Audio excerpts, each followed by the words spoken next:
Hello friends, मैं हूं अमरदीप और आप देख रहे हैं आपका चैनल श्योर शॉर्ट एकेडमी। दोस्तों, इस चैनल पे मैं यूपीएससी और बीपीएससी से रिलेटेड गाइडेंस अपने पर्सनल प्रिपरेशन जर्नी के बेसिस पे आप लोगों को देता हूं। कुछ लोगों ने कमेंट में और मेरे को व्हाट्सएप पे भी बोला था कि जो 2021 का पेपर आ रहा है प्रीलिम्स का, जो अक्टूबर में है, तो उसके लिए सारे सब्जेक्ट जैसे पॉलिटी, इकोनॉमी, ज्योग्राफी, जो स्टैटिक सब्जेक्ट्स हैं, उनके आप 20-20 इम्पोर्टेंट टॉपिक्स बता दें जिनको तैयार किया जा सके। मैंने कहा ये भी सही तरीका है लास्ट मोमेंट में। वैसे आप थ्रू आउट ईयर प्रिपरेशन किए हैं तो अच्छी बात है, लेकिन लास्ट मोमेंट में ये जो 20 टॉपिक्स मैं बता रहा हूँ उनको ज़रूर तैयार कर लें, क्योंकि ये वो टॉपिक हैं जिनको मैंने लास्ट 10 ईयर के पेपर के एनालिसिस करने के बाद फाइंड आउट किया है।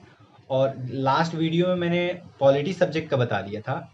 इस वीडियो में मैं मॉडर्न हिस्ट्री के बारे में बता रहा हूँ कि मॉडर्न हिस्ट्री से वो मोस्ट 20 इंपॉर्टेंट टॉपिक कौन से हैं जो यूपीएससी 2021 के लिए इम्पोर्टेंट है। ठीक है ना? तो इनको मैंने कुछ सब कैटेगरी और कुछ कैटेगरी में बांटा है, तो उसको आप ध्यान से देखिए। ठीक है? अब इसमें मैंने पहला जो लिया है, टॉपिक लिया है या सब कैटेगरी लिया है, वो लिया है गवर्नर जनरल। तो गवर्नर जनरल से क्वेश्चन यूपीएससी पूछता है। Generally question every year governor general से क्वेश्चंस होते हैं। तो गवर्नर जनरल से क्वेश्चन है तो बहुत सारे गवर्नर जनरल हैं, तो उसको मैंने फिल्टर आउट करके 5 गवर्नर जनरल ऐसे हैं जिनको मैंने फाइंड आउट किए हैं और देखे हैं कि रेगुलरली क्वेश्चन पूछे गए हैं यूपीएससी के द्वारा इन 5 गवर्नर जनरल से। तो इसको पढ़ेंगे कैसे, ये मॉडर्न स्पेक्ट्रम में डिटेल्स में नहीं दिया गया है। ठीक है? और मॉडर्न हिस्ट्री के साथ एक प्रॉब्लम क्या है, लोग पढ़ तो लेते हैं लेकिन याद नहीं रहता है कि किधर का है, कैसे है। जिस तरह से यूपीएससी क्वेश्चन पूछ रहा है याद नहीं रहता है। लेकिन मैंने ये जो तमिलनाडु की जो बुक है, तमिलनाडु बोर्ड की जो 12th क्लास की जो बुक है, इस बुक को इस तरह से क्राफ्टिंग किया गया है, इस तरह से डिज़ाइन किया गया है कि अगर इस बुक को आप पढ़ लें तो अगर 20 क्वेश्चन मैं बता रहा हूँ अगर मॉडर्न हिस्ट्री से आता है यूपीएससी में, तो उसमें से आप 18 क्वेश्चन अटेम्प्ट कर पाएंगे और 16 के 17 सही हो जाएंगे। क्योंकि इस बुक को इस तरह से डिजाइन किया कि जब आप पढ़ेंगे तो आपके दिमाग में step by step filter out होके बैठ जाता है। लेकिन मॉडर्न स्पेक्ट्रम जो पढ़ते हैं, जो मॉडर्न स्पेक्ट्रम की बुक है, इसमें आप पढ़ते हैं तो उतना अंडरस्टैंडिंग नहीं बनती है, ऐसा लगता है कि फैक्ट रट रहे हैं। लेकिन बहुत लोग इसको रिकमेंड करता है, पढ़ता है लोग, तो मैं उनको भी कहूँगा जो लोग इसको फॉलो कर रहे हैं इसको भी फॉलो कर सकते हैं। ठीक है ना? बट मैं जो बता रहा हूँ इसमें इस सब्जेक्ट्स के मैक्सिमम टॉपिक जो है इस तमिलनाडु से कवर हो जाएंगे। एक दो तीन टॉपिक है जो कवर नहीं होंगे, उसके लिए मैं ज़रूर कहूँगा कि स्पेक्ट्रम को फॉलो करें। इसमें भी कुछ चीज़ें दी हुई हैं जो कि इम्पोर्टेंट है। तो रिसोर्सेज के नाम पे मैं ये 2 बुक बताऊंगा और मैंने बुक लिस्ट में भी यही 2 बुकों के नाम बताए थे। उससे आपको तैयार करना है। तो मैं इन 20 टॉपिक्स में पहले रखा हूँ गवर्नर जनरल। इसको आप तमिलनाडु बोर्ड से करेंगे। इस बुक में इतने अच्छे से दिया है कि अगर आप अच्छे से पढ़ लें तो आपको एकदम दिमाग में फिट हो जाता है, बैठ जाता है, समझ में आ जाता है कि कैसे कैसे गवर्नर जनरल आए से। कि जैसे याद करने का भी तरीका है कि लाइटन ने लाया था, रिपन ने रिमूव किया था। कौन सा? 1885 में 2 एक्ट आए थे, vernacular press act, vernacular press act, और एक था आर्म्स एक्ट था शायद, आर्म्स एक्ट। ठीक है ना? नहीं वो था एक एक था, मैं भूल रहा हूँ, फैक्ट्री एक्ट जो यूपीएससी पूछ चुका है, फैक्ट्री एक्ट। और एक और था जिसका काफ़ी बवाल हुआ था, जो जजेस थे, जजों के अपॉइंटमेंट के लिए आया हुआ था। तो लेकिन इस बुक तमिलनाडु से पढ़ेंगे तो इतने अच्छे से डिज़ाइन किया है कि आप उसको समझ पाएंगे और याद रहेंगे, एकदम मेमोरी में रहता है, परमानेंट मेमोरी में रहता है। मेरे को 2 साल हो गए पढ़े हुए, मेरे को अभी तक सारी चीज़ मेमोरी में है। ठीक है ना? तो दूसरा जो टॉपिक मैंने लिया है वो लिया है लैंड रिफॉर्म्स। लैंड रिफॉर्म्स में हर साल गवर्नर जनरल से भी एक क्वेश्चंस हैं, 2 क्वेश्चंस हैं, और लैंड रिफॉर्म से भी क्वेश्चन। तो लैंड रिफॉर्म्स में जो बेसिकली 3 रिफॉर्म्स है, जमींदारी प्रथा जिसको मैं परमानेंट सेटलमेंट भी कहते हैं, जो कॉर्नवालिस ने लाया था, दूसरा था रैयतवाड़ी और तीसरा है महलवाड़ी। इन तीनों से रिलेटिवली अल्टरनेटिवली हर साल एक क्वेश्चन है, तो इसको भी आप तैयार कर लेंगे। नेक्स्ट है थर्ड टॉपिक है 1857 की जो रिवोल्ट हुई थी, और उसके बाद से 1858 का क्वीन का जो प्रोक्लेमेशन आया था, उससे क्वेश्चन पूछता है। तो इनसे बेसिक क्वेश्चन पूछता है और इजी टॉपिक होता है, यहाँ से क्वेश्चन आप सॉल्व कर लेंगे अगर इन दोनों को पढ़ लेंगे तो। वो तमिलनाडु में भी बहुत अच्छे से दिया है। अच्छा एक चीज़ और बता दूं कि स्पेक्ट्रम में बहुत डिटेल्स में बहुत भरमार दिया हुआ है, लेकिन इस तमिलनाडु बुक में क्या हुआ कि इतना क्रिप्स एंड क्लियर में छोटे पॉइंट्स में और मेन चीज़ में दिया गया है जो यूपीएससी पूछता है, और जो एक यूपीएससी एस्पिरेंट्स को उतनी एटलीस्ट इन्फॉर्मेशन जानकारी होनी चाहिए मॉडर्न हिस्ट्री के बारे में। Because we are not a scholar, हम स्कॉलर्स नहीं हैं, जर्नलिस्ट हैं, और जर्नलिस्ट के तौर पे इस बुक्स में इतनी इन्फॉर्मेशन दी हुई है कि जिससे कि आपको मॉडर्न हिस्ट्री का मोटा मोटी अच्छा नॉलेज है और आपको जानकारी रहेगा। ठीक है। और नेक्स्ट जो फोर्थ टॉपिक है वो है सोशियो रिलीजियस रिफॉर्म्स। इसमें राजा राम मोहन राय, सती प्रथा, बाल विवाह, ये रिलेटेड टॉपिक है जिनसे क्वेश्चन पूछता है। ये इसमें भी एक चैप्टर दिया है, बहुत बढ़िया से दिया है, बस उसको पढ़ लेना है। बहुत सारी जगहों से ना पढ़ें, इसी बुक को कई बार पढ़ें तो आप, मैं गारंटीड कह रहा हूँ कि अगर 20 क्वेश्चन आता है तो उसमें से आप 18 अटेम्प्ट करने के कैपेबल हो जाएंगे और उसमें से 16-17 आप सही कर पाएंगे। और अगर प्रीवियस ईयर क्वेश्चन जो मैंने वेबसाइट पे दिया है और जो अभी वीडियो में भी बता रहा हूँ उनको कर ले तो 20 में 20 क्वेश्चन आपके सही होंगे, क्योंकि 2-3 क्वेश्चन जो आपके छूटने वाले हैं इन प्रीवियस ईयर क्वेश्चन से आपके कैचअप हो जाएंगे, क्योंकि उसमें मैंने चीज़ें वैल्यू एडिट की हुई है। ठीक है ना। नेक्स्ट जो फिफ्थ टॉपिक है वो है अर्ली आईएनसी, इंडियन नेशनल कांग्रेस। ठीक है ना। जो अर्ली इंडियन नेशनल कांग्रेस ऑर्गेनाइजेशन थी, जैसे आईएनए था जो एस एन बनर्जी ने फाउंड अप किया था, मतलब जो कांग्रेस से पहले जितने भी ऑर्गेनाइजेशन फॉर्म हुए थे उनसे क्वेश्चन उनके नाम से मैचअप करना या उनके ऑर्गेनाइजेशन का पर्पज बताना या किसी ने फाउंड अप किया था, इससे क्वेश्चन 1-2 क्वेश्चन हर साल यूपीएससी पूछ रहा है। तो ये अगर कहीं और से पढ़ेंगे तो कहीं सॉलिड रूप में नहीं दिया गया, स्पेक्ट्रम में नहीं दिया है, ये भी दिया है तमिलनाडु की बुक में, एक चैप्टर ही दिया है, बहुत इंपॉर्टेंट है और वहां से आप सारे क्वेश्चन कर पाएंगे, यूपीएससी पूछ भी रहा है आजकल। ठीक है ना। अब इतना इजी कर दिया हूँ, मतलब मैं बता रहा हूँ कि श्योर शॉर्ट मैंने इसीलिए अपने चैनल का भी और वेबसाइट का भी नाम रखा था, क्योंकि मैं फिल्टर आउट करके आपको बता दे यही चीजें पढ़ लो एग्जाम में आएंगे, तो आप पढ़ लो, तैयार कर लो। आप बहुत सारा इन्फॉर्मेशन नहीं करो, लेकिन वो इन्फॉर्मेशन जरूर गैदर कर लो, अपनी पर्सनालिटी में जरूर एडअप कर लो, जो कि आपको एग्जाम क्लियर करा रही है। ठीक है ना। तो इंडियन नेशनल कांग्रेस से पहले जितने भी ऑर्गेनाइजेशन बने थे तो कैसे पता चलेंगे, तो यहाँ जो तमिलनाडु बुक में जितने ऑर्गेनाइजेशन दिए बस उनको तैयार कर लो, वहां से क्वेश्चन आएंगे। ठीक है ना। आपको तमिलनाडु बुक को, जो तमिलनाडु बुक है उसके नोट्स नहीं बनाने हैं, उसी को कम से कम 10 बार रिवाइज करो। मैं गारंटी कह रहा हूँ 20 क्वेश्चन आएगा तो 18 आपके सॉल्व हो पाएंगे। मैंने करके देखा और ज़्यादा ओवरलोडेड नहीं है, वो इतना क्रिप्स क्लियर दिया हुआ है, इतना सिंपल लैंग्वेज में लिखा हुआ है। एनसीईआरटी आप पढ़ते हो तो उसमें पढ़ तो लेते हो लेकिन क्वेश्चन के आंसर सॉल्व नहीं कर पाते हो, स्पेक्ट्रम पढ़ ही नहीं पाते क्योंकि बल्कि हो गया इतना ज़्यादा।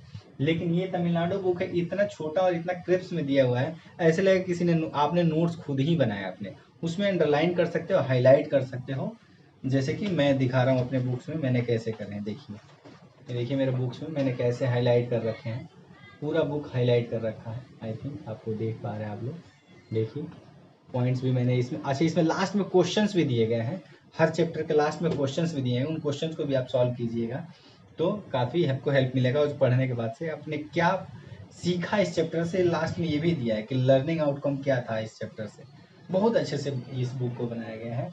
And really I really appreciate and recommend every UPSC aspirants to read this book. ठीक है ना। नेक्स्ट है, अच्छा मैं एक चीज़ बीच में यही कहना चाहूँगा कि जो लोग भी प्रिपरेशन कर रहे हैं या सेलेक्ट नहीं हो पाते हैं तो मिसगाइडेंस, तो मैंने बोला था पहले वीडियो में कि misguidance is a very very important factor of your success and your failure और योर फेल्योर।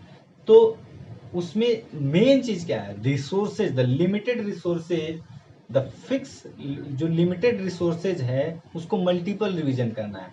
लेकिन वो कौन सा लिमिटेड रिसोर्स है जिसको हम पढ़ें तो पढ़ने में अच्छा भी लगे, समझ में भी और उससे क्वेश्चन एग्जाम में आए भी, तो ये जानने के लिए मेरे को 6-7 साल लगे तो मैं जान पाया, और मैं आप लोगों के साथ मैं अपनी वो नॉलेज शेयर कर रहा हूँ इस बुक से। देखिए बहुत क्वेश्चन पूछे जाते हैं, देखिए मैं इसमें अंडरलाइन किया हूँ, आप लोग देख पा रहे होंगे, इसमें लिखा हुआ है मैंने कैसे कैसे क्वेश्चन पूछा हुआ है। इसमें तो बहुत क्वेश्चन पे मैंने लिख दिया कि 2020 में आएंगे या 2019 में तो क्वेश्चन आए हुए थे। जैसे कि आप किसी बुक को पढ़ते हैं, आप 10th 12th या 11th क्लास में जब पढ़ रहे होते हैं तो वहाँ से आप पढ़ते हैं कि हाँ ये क्वेश्चन पिछली बार आया हुआ है, तो फिर आपको लगता है कि हाँ यार इस टॉपिक से आ रहा है क्वेश्चन, तो यहाँ पे नेक्स्ट एक टॉपिक है या वहाँ सब टॉपिक है जिससे क्वेश्चन आने की संभावना है, तो आ सकती है, और वो आता है उसी तरह से आ रहा है। ऐसा लगता है यूपीएससी, मुझे लगता है यूपीएससी इसी बुक से क्वेश्चन बनाता है, तो आप लोग उसको तैयार कर सकते हैं। ठीक है, और नेक्स्ट टॉपिक है आपका early phase moderate and extremist. जो मॉडरेट्स थे और एक्सट्रीमिस्ट थे उनसे क्वेश्चन पूछा जाता है, तो ये एक टॉपिक है, उसको आप तैयार करेंगे। ठीक है ना। अब इसको हिस्ट्री को एज ए सीक्वेंस में भी आप समझते आएंगे कि कैसे ईस्ट इंडिया कंपनी आई, गवर्नर जनरल आए, कैसे रूल किए, फिर लैंड रिफॉर्म्स उनके टाइम में हुआ था, फिर उसके बाद 1857 की क्रांति हुई, फिर 1858 के बाद एक प्रोक्लेमेशन हुआ, उस एक्ट के बाद बहुत सारे चेंजेज आए, उसके बाद से सोशल रिफॉर्म्स आए, अर्ली ऑर्गेनाइजेशंस बने कांग्रेस के पहले, फिर उसके बाद से अर्ली मॉडरेट और एक्सट्रीमिस्ट का फेज आया, उसके बाद से एजुकेशन रिफॉर्म से क्वेश्चन आते हैं। अब ये एजुकेशनल रिफॉर्म्स हैं, ये गवर्नर जनरल में कवर हो जाएंगे जब आप पढ़ेंगे, लेकिन स्पेशली मैं यहाँ पॉइंट आउट कर दे रहा हूँ कि इनको जरूर देख लेंगे, जैसे Wood's dispatch, Hunter commission, Wardha commission, Sargent commission, Kothari commission, university act 1904, इन 5-6 टॉपिक को जरूर तैयार कर लेंगे।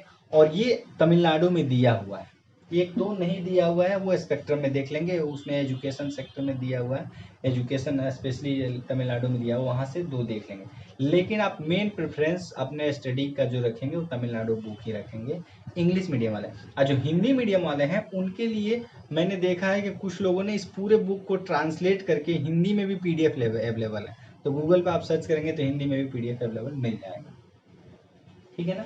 नेक्स्ट एट टॉपिक में आ रहा है नेशनल मूवमेंट 1905 से लेके 1918 के बीच। अब इस नेशनल मूवमेंट में जो टाइमिंग पीरियड था 1905 से लेके 1918 के बीच, इनसे कुछ इंसिडेंट हुए, इस 13 सालों में कुछ घटनाएं हुई हिस्टोरिकल पॉइंट ऑफ व्यू से। उन घटनाओं को मैंने एक सेगमेंट में डाला है, उसमें कुछ सब हेडिंग है, उनको आपको तैयार करना है। जैसे मॉडरेट और एक्सट्रीमिस्ट का जो कन्फ्लिक्ट था, ठीक है ना, उसमें जो सूरत स्प्लिट हुआ उनके कारण 1907 का, इससे क्वेश्चन पूछता है। सूरत स्प्लिट तो फिर उसके बाद से बंगाल पार्टीशन हुआ, ऑल रीजन क्यों हुआ बंगाल विभाजन, बंगाल विभाजन से क्या फायदे हुए और क्या नुकसान हुए, क्यों हुआ था, किसके टाइम में हुआ था और इसका क्या इम्पैक्ट पड़ा। उसके बाद से जो स्वदेशी मूवमेंट हुआ इसके बाद क्यों हुआ, इस समय रविन्द्रनाथ टैगोर ने एक गाना भी गाया था, उसको थोड़ा सा आप देख लेंगे। उसके बाद से 1909 का जो मिंटो मॉडल रिफॉर्म्स आया था, ये जो कम्युनलिज्म के लिए, ये कम्युनलिज्म को ये बढ़ावा दिया था, ठीक है ना, हिंदू मुस्लिम का पार्टीशन किया था, हिंदू मुस्लिम का पार्टीशन किया था, तो ये 1919 के एक्ट का जो मेन फीचर्स है उसको देख लेंगे। अब देख लिए इतने सारे जो अब एक्ट बनते जा रहे हैं, इन एक्ट से बहुत सारे फीचर्स होते हैं, तो सारे फीचर्स आप याद नहीं कर पाएंगे, लेकिन इस बुक में जो फीचर्स दिए गए हैं उन्हीं फीचर्स को यूपीएससी क्वेश्चन में पूछता है। तो स्पेक्ट्रम में बहुत बम्बारमेंट करके दिया है, बहुत सारा दिया। जो आपका लक्ष्मीकांत है उसमें बहुत सारा एक का सारा फीचर्स दिया हुआ है, उन सारे फीचर्स को नहीं, इनके फीचर्स को आप याद रखेंगे तो एलिमिनेट करके आप किसी तरह से सॉल्व कर पाएंगे। ठीक है, तो ये वाला करेंगे। होम रूल 1916 का एनी बेसेंट ने और लोकमान्य तिलक ने स्टार्ट किया था, पहले किया था एनी बेसेंट ने, फिर उसके बाद से किया था तिलक जी ने। ठीक है ना। तो ये जो एनी बेसेंट थी वो साउथ इंडिया तक ही कवर अप कर रही थी, और जबकि बाकी ऑल ओवर इंडिया में बाल गंगाधर तिलक जी कर रहे थे। 1916 का लखनऊ सेशन हुआ था इंडियन नेशनल कांग्रेस का, ये इंपॉर्टेंट सेशन, इससे क्वेश्चन पूछता है। तो 1905 से लेकर 1918 के बीच में जो 7 सब हेडिंग है, इनसे क्वेश्चन यूपीएससी पूछ रहा है और पूछते आया है। पिछले 2011 से लेकर 2020 तक के टॉपिक में क्वेश्चन पूछा है, इसीलिए मैं इनको सब हेडिंग में डाल के कर दिया हूँ। इन टॉपिक को आप तैयार कर लेंगे। कैसे तैयार करेंगे, इसको टॉपिक को तैयार कर लेंगे और मेरे वेबसाइट पे जाएंगे जहाँ पे मैंने इनको डिकोड करके कंटेंट डाल रखे प्रीवियस ईयर 2011 से 2020 के क्वेश्चन, तो आप देखेंगे कि उनसे क्वेश्चन पूछे गए हैं। मैं इस पर वीडियो बना रहा हूँ, अभी कंटेंट तैयार कर रहा हूँ, मतलब कंटेंट तैयार है उसका वीडियो बना रहा हूँ, कुछ एडिटिंग वगैरह का काम है तो उसको भी मैं कर रहा हूँ। मैं कोशिश करूँगा कि अक्टूबर में पेपर है, तो ये अगस्त, तो आई थिंक अगस्त में ख़त्म कर दूँगा। बहुत ज़्यादा ओवरलोड हो जा रहा है, क्योंकि मुझे अब लग रहा है कि पढ़ना ज़्यादा इजी है पढ़ाने से, क्योंकि एक सब्जेक्ट को एक बंदे के लिए सारे चीज़ पढ़ाना इट्स नॉट पॉसिबल, क्योंकि बड़े बड़े इंस्टीट्यूट्स हैं वो अलग अलग सब्जेक्ट में एक सब्जेक्ट में, मॉडर्न हिस्ट्री में 2-3 टीचर रखते हैं, पॉलिटी में भी 2-3 टीचर रखते हैं। तो मैं एज ए टीचर नहीं हूँ, मैं एज ए गाइडेंस प्रोवाइड कर रहा हूँ, लेकिन कंटेंट तो तैयार करने पड़ रहे हैं और वो सारी चीज़ें, नॉलेज तो आपको अपडेट करने पड़ रहे हैं। फिर उसको रिप्रेजेंट करने के लिए टेक्नोलॉजी का सहारा लेना पड़ रहा है, तो बहुत सारा ओवरलोड हो रहा है मेरे को। But once I have taken the assignment of guiding you, I will complete it till the whole process and information I will disseminate here। तो मैं सारा चीज़ें शेयर जरूर करूँगा, थोड़ा सा ओवरलोड हो रहा है फिर भी मैं जरूर करूँगा, ठीक है ना। और नेक्स्ट जो होगा 9th टॉपिक होगा वो नेशनल मूवमेंट 1919 से लेकर 1939 के बीच।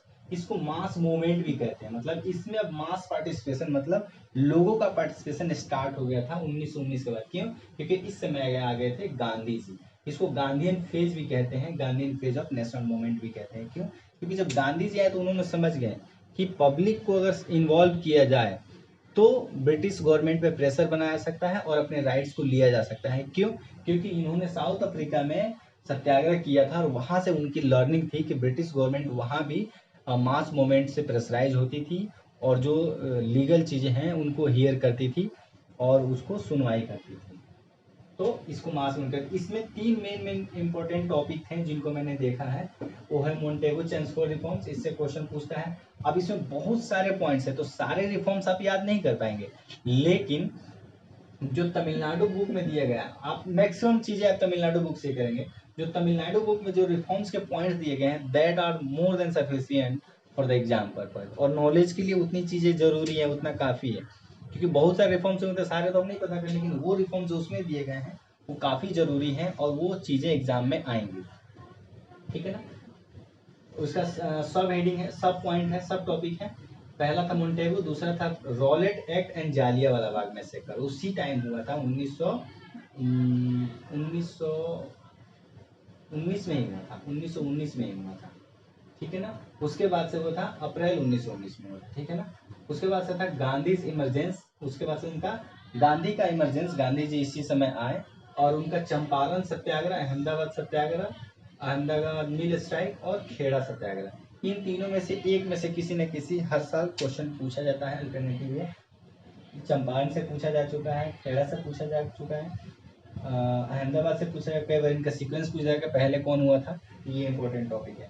उसके बाद से नेक्स्ट जो 10th टॉपिक है वो है Khilafat movement and NCM, non cooperation movement. Gandhi ji ने एक लॉन्च किया था मूवमेंट जिसको कहते हैं नॉन कोऑपरेशन मूवमेंट, मतलब अब हम कोऑपरेट गवर्नमेंट को नहीं करेंगे, ठीक है ना। टिल पहले हम कोऑपरेट करते थे, लेकिन जैसे जालियांवाला बाग घटना हुआ तो गांधी जी गुस्सा गए और कहें कि Britishers has lost their right to to rule us, उन्होंने अपने अधिकार खो दिए अब हम पे शासन करने का। क्यों?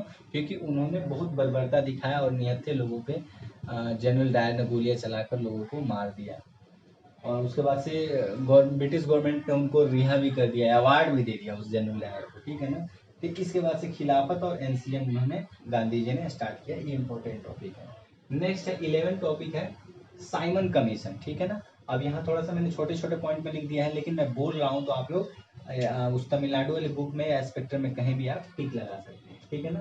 नेक्स्ट है साइमन कमीशन, ठीक है ना। साइमन कमीशन आया था तो क्यों आया था, उसका एंटी साइमन कमीशन एक आंदोलन चला था, तो साइमन कमीशन से रिलेटेड जितने भी फैक्ट्स हैं तैयार है उसको तैयार कर लिया जाएगा। उसके बाद से आया था नेहरू रिपोर्ट 1928, जो कि जवाहरलाल नेहरू ने उनके फादर मोतीलाल नेहरू ने पेश किया हुआ था।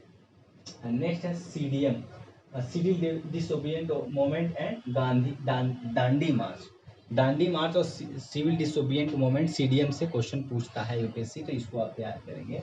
नेक्स्ट जो फिर 14 टॉपिक है वो है गांधी इरविन पैक्ट, जो राउंड टेबल कॉन्फ्रेंस के टाइम में हुआ था। तो गांधी इरविन पैक्ट और आरटीसी राउंड टेबल कॉन्फ्रेंस जो हुआ था 1930, 31 और 32 में, उसको आप देख लेंगे।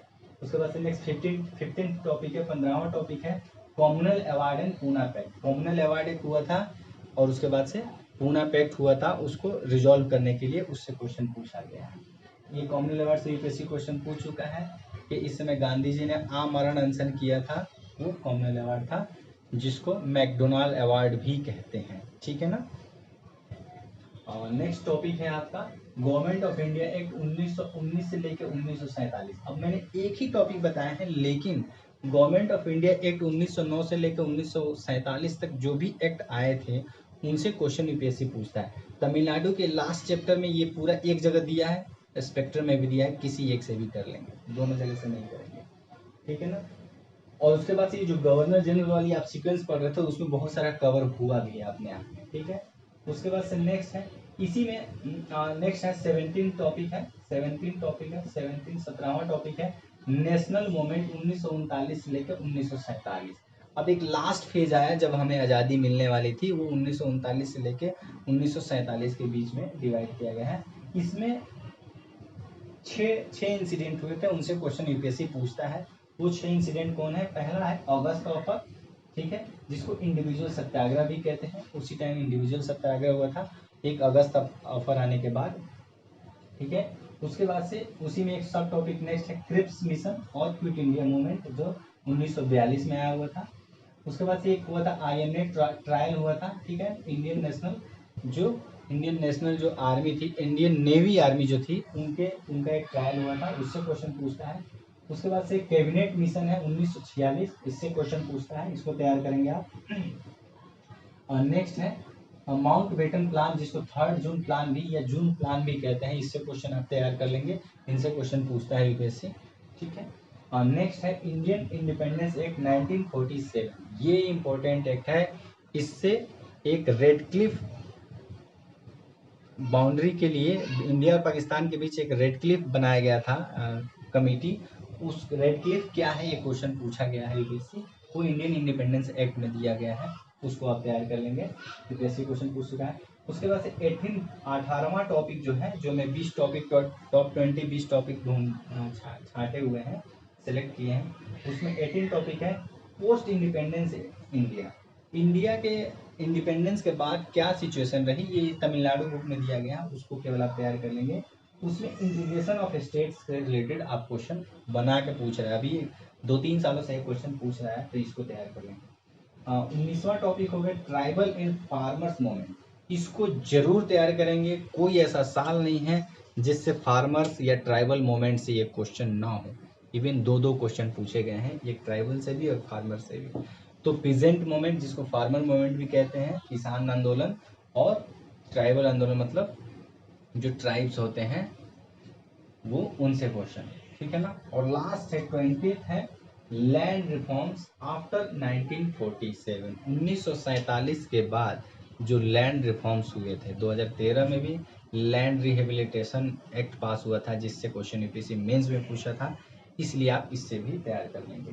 तो ये कहाँ पे मिलेगा, ये आपको लैंड रिफॉर्म्स है, उसके लिए आपको या तो स्पेक्ट्रम में कर लेंगे या तो गूगल पे कर लेंगे ये वाला पार्ट, क्योंकि ये वाला पार्ट आपको नहीं मिलेगा, ना स्पेक्ट्रम में मिलेगा और ना ही तमिलनाडु में मिलेगा, ठीक है। ट्राइबल मूवमेंट आपको मिलेगा स्पेक्ट्रम में, ये ट्राइबल और पीजेंट मूवमेंट है वो स्पेक्ट्रम में मिलेगा, ठीक है ना। इसको स्पेक्ट्रम से तैयार करेंगे। पोस्ट इंडिपेंडेंस वाला पार्ट भी स्पेक्ट्रम से नहीं, ये तमिलनाडु से मिल जाएगा, ठीक है ना। बाकी सारे के सारे तमिलनाडु से मिल जाएंगे। और अगर ट्राइबल और पीजेंट मूवमेंट करना है तो ये आपका 11th क्लास का जो सोशियोलॉजी का जो वो है NCERT है, उसमें भी दिया हुआ है, ठीक है ना। तो 2 रिसोर्सेज हैं, कहीं एक से पढ़ के नोट्स जरूर बना लेंगे और उसको अपने तैयार कर लेंगे, क्योंकि ये सारी चीज़ें तो एक जगह दिया हुआ है। अब लेकिन एक चीज़ नहीं दी है, तो इन चीज़ों को आप तमिलनाडु के बुक से नहीं मिलेगा, लेकिन स्पेक्ट्रम से कर लेंगे। जो ट्राइबल और फार्मर्स मूवमेंट है, ट्राइबल और फार्मर्स मूवमेंट को या तो NCERT के 11th के सोशियोलॉजी जो बुक है उससे कर लेंगे, या आप उसको स्पेक्ट्रम से कर लेंगे, स्पेक्ट्रम में दिया हुआ है, ठीक है। तो ये 20 टॉपिक मैंने कवर कर दिए हैं। इन 20 टॉपिक से जरूर क्वेश्चन पूछेगा और पूछता है। तो जरूरी है कि आपको ये जानना जरूरी है कि जो आप पढ़ रहे हैं वो एग्जाम में आता है कि नहीं। वो कैसे पता चलेगा, हमें प्रीवियस ईयर क्वेश्चन से पता चलता है कि हाँ ये क्वेश्चन एग्जाम में आ रहे हैं। तो मैंने अपने 8 साल के प्रिपरेशन जर्नी के बेसिस पे आपको गाइड कर दिया। अब आपका ड्यूटी है कि इन चीज़ों को तैयार करें, कैसे तैयार करें, कहाँ से तैयार करें, वो मैंने बता दिया। मॉडर्न हिस्ट्री में लोग कन्फ्यूजन होते हैं और भूलते हैं और फॉरगेट हो जाते हैं, मिक्सअप हो जाता है, पता नहीं चलता किधर से है। तो पढ़ने का तरीका सबसे बेस्ट है, स्पेक्ट्रम को नहीं उतना प्रेफर कीजिए, आप तमिलनाडु वाले बुक को एक बार पढ़ के देखिए, उसको मैंने खूब अच्छे से देखा है, समझा है, क्वेश्चन खूब आराम से सॉल्व होते हैं उसको, अगर आप ठीक से पढ़ लेते हैं तो ठीक है। और चैनल पे थोड़ा सा वीडियो कुछ डिले, कुछ टेक्निकल फॉल्ट, कुछ नॉलेज की वजह से डिले हो जाता है, but on time, before time I will try to complete the course, ठीक है ना। अगर मैं 2020 भी बता देता हूँ तो जो लोग प्रीलिम्स दे रहे हैं उनको तैयारी करने में आसानी मिल जाएगी। लेकिन अगर वीडियोस नहीं आते हैं, कंप्लीट नहीं हो पाते हैं, तो आप लोगों को बता रहा हूँ, वेबसाइट पे जाएं मेरे www.sureshortacademy for UPSC BPSC .online, उस पे जाएंगे तो आपको सारी इन्फॉर्मेशन मैंने डाल दिए हैं, तो आप वेबसाइट से जाकर वहाँ से प्रिंट आउट कर सकते हैं और उन प्रीवियस ईयर क्वेश्चन को जो मैंने लेक्चर बना दिए हैं पॉलिटी, उस तरह से आप एग्जामिनर के माइंड को पढ़ने की कोशिश कर सकते हैं और उस तरह से तैयार कर सकते हैं अपने प्रिपरेशन को, ठीक है ना। वीडियो आई थिंक थोड़ा सा लंबा हो गया, बट मेरे को जितना बताना था मैंने अपने लेवल पे आप लोगों को बता दिया। प्रिपेयर कीजिए, बहुत इजी है, अगर सही गाइडेंस मिल जाए इस एग्ज़ाम में तो आईएएस बनना कोई बड़ी बात नहीं है, आसानी से क्लियर किया जा सकता है। मैं कहता हूँ कि मेरे पास कोई भी आए, 1 साल से 1.5 साल तक मेरे में एकदम आँख बन के बिलीव करे, मेरे को फॉलो करें, एंड आई प्रॉमिस कि आपको मैं आईएएस आईपीएस के आपके ड्रीम को अचीव करने में आपकी मदद करूँगा, without any fees, without any consultancy.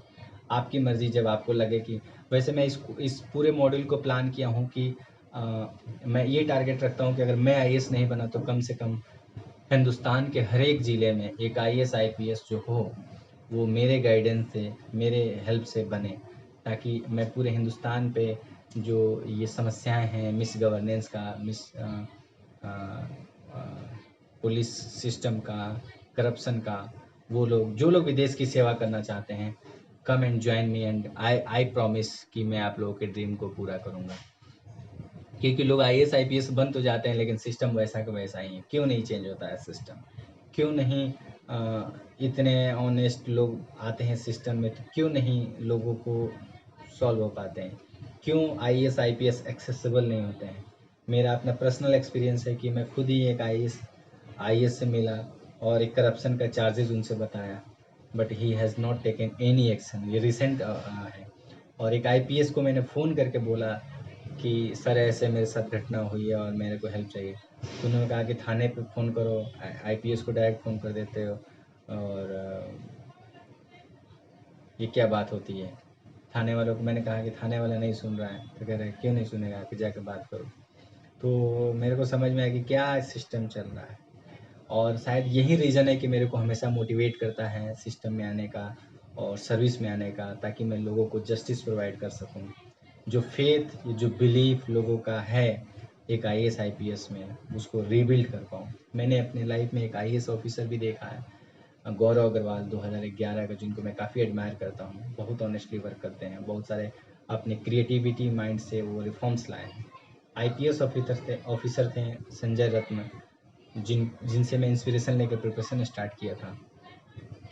उन्होंने बहुत अच्छा काम किया था और करप्शन से लड़े थे, और वो काफ़ी लोगों के लिए एक्सेसिबल थे। जितने भी नए आईएएस आईपीएस लोग बन रहे हैं उन सबसे मैं रिक्वेस्ट करूँगा कि लोगों के लिए एक्सेसिबल बनिए, लोग आप तक पहुँच पाएँ, अपनी प्रॉब्लम्स कह पाएँ, आप लोगों को उन लोगों को हेल्प कीजिए। क्योंकि गवर्नर जनरल एक तरह के डीएम हुआ करते थे हमारे ब्रिटिश गवर्नमेंट टाइम में। तो इतने सारे गवर्नर जनरल्स हैं, as a DM they have work and they have rule on India, but they all are abused by Indian people except के अलावा, एक्सेप्ट ने एक्सेप्ट, हो सकता है मैं प्रोनाउंसिएट नहीं कर पा रहा प्रॉपरली।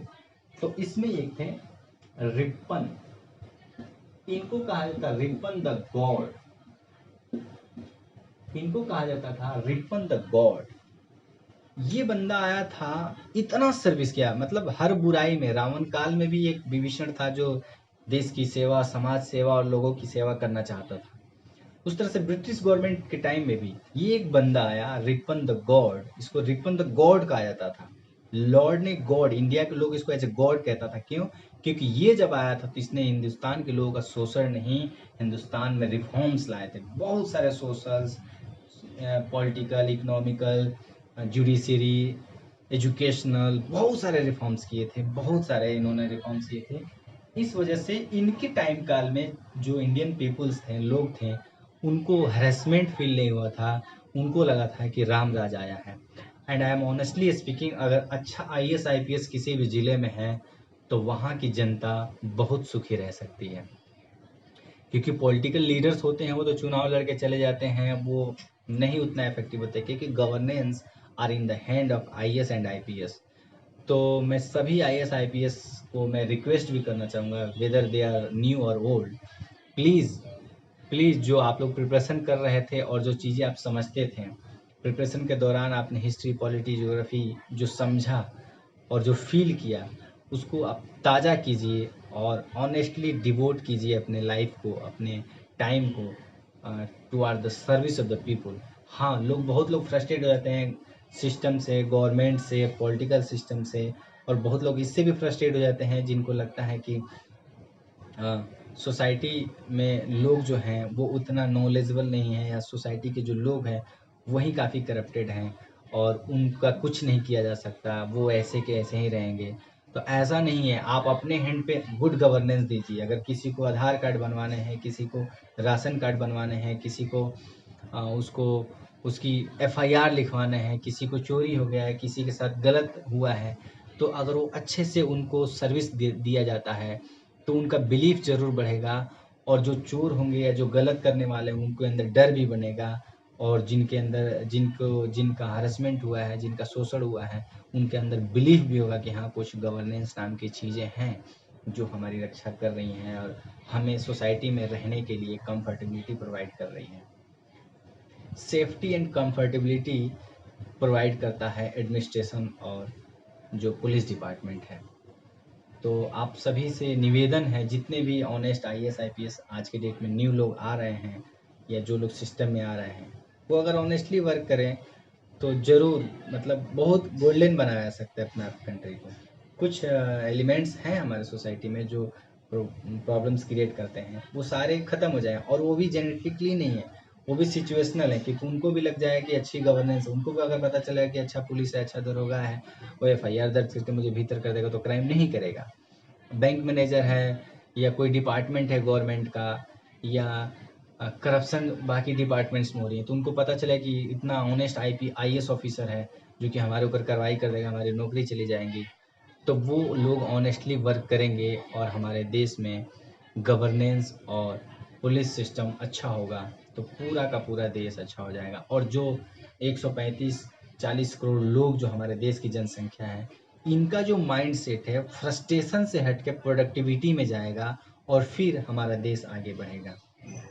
क्योंकि 90-80% लोग तो फ्रस्ट्रेटेड हैं गवर्नेंस से, मिस गवर्नेंस से, करप्शन से, पुलिस से, तो वो परेशान रहते हैं, उनको उनकी सुविधाएं नहीं मिल पाती हैं। तो वो जब फ्रस्ट्रेट रहेंगे तो ग्रो कैसे करेंगे? लोगों को सुविधाएं अगर नहीं मिलती है गवर्नेंस की तरफ से, पुलिस की तरफ से, तो फ्रस्ट्रेशन में उनका टाइम बीत जाता है। तो अगर वो लोग सारे आप लोग जुड़ते हैं तो हम लोग इस देश को एक नया दिशा दे सकते हैं, एक नया आयाम दे सकते हैं।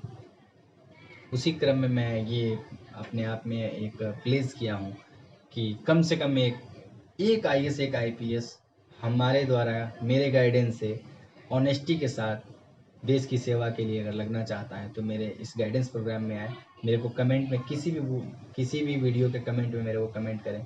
मैं पर्सनली भी गाइडेंस प्रोवाइड करने के लिए तैयार हूँ, और आपके अपने ड्रीम को पूरा करके देश की सेवा करने के लिए, मुकम्मल बनाने के लिए तैयार हूँ। वीडियो देखने के लिए थैंक यू वेरी मच। अच्छा लगे तो लोगों तक शेयर कीजिए वीडियोस, ताकि बहुत से ज़्यादा लोग ऐसे हैं जो मिस गाइडेंस की वजह से अपने ड्रीम्स को पूरा नहीं कर पाते हैं, लाइक मी, कि मेरे को 8 साल हो गए मैं अपने ड्रीम्स को पूरा नहीं कर पाया। बट एक चांस है और होप एंड आई विश कि मैं उस ड्रीम को पूरा कर पाऊँगा अपने लास्ट अटैम्प्ट में। प्रिपरेशन मैंने स्टार्ट कर दिए हैं, बट थोड़ा सा अभी जिनका अक्टूबर में पेपर है उनके लिए मैं थोड़ा सा मेहनत कर रहा हूँ, ताकि उनको वो सारी चीज़ें दे दूँ ताकि वो अपने लेवल पे प्रिपेयर करें। सेल्फ स्टडी तो करना ही होगा आपको, जहाँ तक होगा मैं मेंस लेवल पे भी कराऊँगा, बट सेल्फ स्टडी करना होगा। मैं चीज़ें कैसे कैसे किन किन बुक से करना है, किस तरह से करना है, वो बता रहा हूँ, आप लोग कीजिए। और बाकी मैं हूँ आप लोगों के साथ। ठीक है, वीडियो देखने के लिए थैंक यू वेरी मच।